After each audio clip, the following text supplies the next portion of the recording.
బంగారం అంటే మనకు కేవలం ఆభరణం కాదు, అది భావోద్వేగం, భద్రత, భవిష్యత్తు. కానీ గమనించారా, గోల్డ్ కొనగానే దాన్ని ఎందుకు పింక్ కాగితంలోనే చుట్టి ఇస్తారు? దీనికి ఒకే ఒక్క సైన్స్ కారణం లేదు, కానీ మైండ్ సైకాలజీ ఉంది. పింక్ రంగు మనసుకు హాయినిస్తుంది, సానుకూల భావాన్ని కలిగిస్తుంది. మెరిసే బంగారం పింక్ బ్యాక్గ్రౌండ్ మీద ఇంకా ఎక్కువగా మెరవడం వల్ల కస్టమర్ కి నేను విలువైన దానిని కొన్నాను అనే ఫీలింగ్ వస్తుంది. ఇంకా ఒక కారణం, ఇది సంప్రదాయం.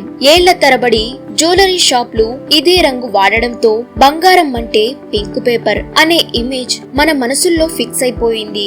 అంతేకాదు, పింక్ పేపర్ లో మడతలు, చిన్న మురికి తక్కువగా కనిపిస్తాయి. ఖర్చు కూడా తక్కువే, కానీ ఫీలింగ్ మాత్రం ప్రీమియం. ఇలాంటి ఆసక్తికరమైన facts, daily news and viral stories కోసం ఇప్పుడే మన ఛానల్ ని సబ్స్క్రైబ్ చేసుకోండి. ఎందుకంటే మీకు తెలియని విషయాలు ఇక్కడ బయటపడతాయి. Thanks for watching.